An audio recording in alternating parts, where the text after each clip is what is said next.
सामने बाबा साहब अंबेडकर की हत्या होते देख रहे हैं। कैसे गुलामी से मुक्ति होगी बताओ? कैसे कैसे जीतेंगे? बाबा साहब ने वोट का अधिकार दिया और कहा कि आज मैंने रानी का पेट काट दिया है, आज के बाद राजा जो है वो बैलेट बॉक्स से तैयार होगा, बैलेट मशीन से तैयार होगा, आपकी वोट से तैयार होगा। तो वोट तो बहुजन समाज के पास है और सरकार किसकी है? जिनसे मांग रहे हैं। मैं चंद्रशेखर आजाद जब जेल गया था और 16 महीने मैंने एक एक दिन ये सोच के काटे कि जिस दिन मुझे अवसर मिलेगा जो मैंने सहा है वो किसी और को ना सहना पड़े। इस गैर बराबरी पे आधारित इस व्यवस्था को हम लोग काटने का काम करेंगे।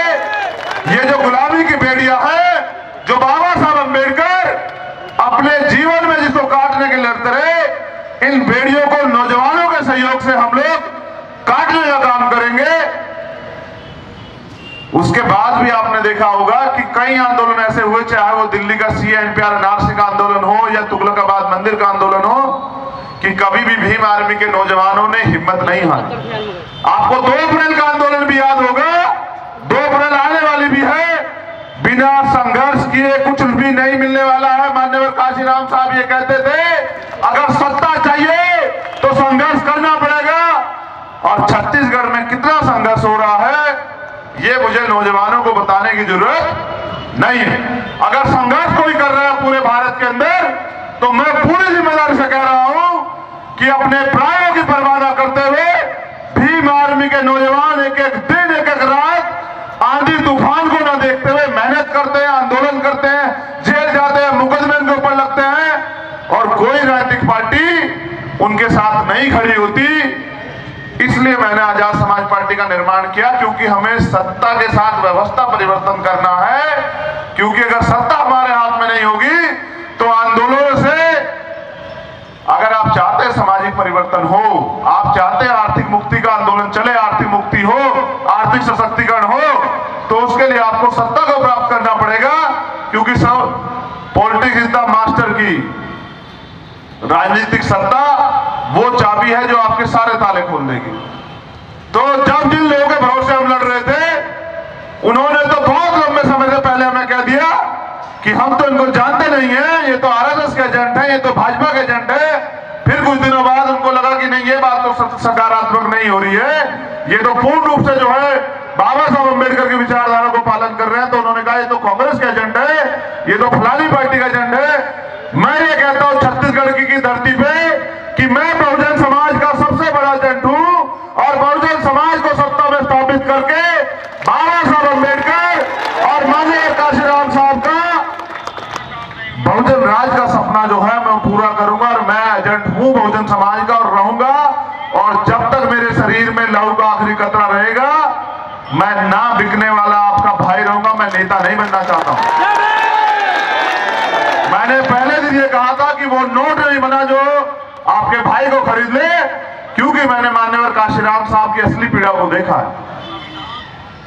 पीड़ा ये थी कि जिसको तैयार किया गया उसने अपने निजी स्वार्थ में, कहीं पैसों के आगे, कहीं MP MLA के पद के आगे, कहीं किसी और सुविधा के आगे अपने घुटने टेक दिए इस व्यवस्था के सामने। तो उनका आंदोलन जो है अगर चलाना इतना आसान होता तो पता नहीं कितने काशीराम पैदा हो जाते हैं। ना तो बाबा साहब अम्बेडकर दोबारा पैदा हो सकते हैं, ना मान्यवर काशीराम साहब दोबारा पैदा हो सकते हैं, ना ही कोई और महापुरुष दोबारा पैदा हो सकता है। अगर उनका कारवा का बढ़ाना है तो अपने दिमाग में जाके सोचना कि उनका कारवा उनके सिद्धांतों के बिना आगे बढ़ जाएगा क्या? इसलिए भीम आर्मी की जरूरत पड़ी, क्योंकि दबे कुचले समाज के लोग की जो ऐतिहासिक जरूरतें हैं उनको पूरा करना। और अगर वो पूरा करने की बात है तो संविधान में सारे अधिकार दिए गए हैं, पूरा खुद में खुद हो जाता, अधिकार मिल जाते। लेकिन अधिकार दिए तो गए हैं, अधिकार लागू कराने पड़ते हैं, अधिकार मांगने से नहीं मिलते, अधिकार छीनने पड़ते हैं, नीतियां बनानी पड़ती है। इसलिए सत्ता में प्रवेश करना बहुत जरूरी है। इसलिए मैं आज छत्तीसगढ़ की धरती पे हूं, क्योंकि ये बहुजन मूवमेंट का गढ़ है। यहाँ बहुजन मूवमेंट के सिपाही रहते हैं, यहाँ बहुजन मूवमेंट की गर्म धरती है। मैं तो आज माननीय अध्यक्ष जी के निवेदन पे और भीम आर्मी के राष्ट्रीय अध्यक्ष जी के आदेश पे सिर्फ और सिर्फ ये देखने जानने के लिए आया हूं कि जब पूरे अधिकार खत्म हो जाएंगे, जब भारतीय संविधान पूर्ण रूप से खत्म हो जाएगा, तब हम लोग लड़ने के लिए आएंगे। अब तो बैलेट भी नहीं बचा, अब तो सरकार ईवीएम से बन जाती है। आप जितने लोग यहाँ बैठे हैं, आप सब लोग ये कहेंगे ईवीएम से वोट की चोरी हो रही है। मैं ये पूछना चाहता हूं कि अगर ईवीएम से वोट की चोरी हो रही है, तो ये जो चुनाव लोग लड़ने जाते हैं, ये ईवीएम मशीन से चुनाव लड़ने क्यों जाते हैं? हमने तो छत्तीसगढ़ में कोई चुनाव ही नहीं लड़ा है। जब उनको ये पता है कि ईवीएम से वोट चोरी हो जाएंगी, तो वो क्या हमें धोखा देने के लिए चुनाव लड़ने जाते हैं? मैं ये कहता हूं कि ईवीएम में खराबी है। मैं यहां मगर पहले पूरे भारत के अंदर हर गांव स्तर तक अपने संगठन को मजबूती से तैयार करूंगा।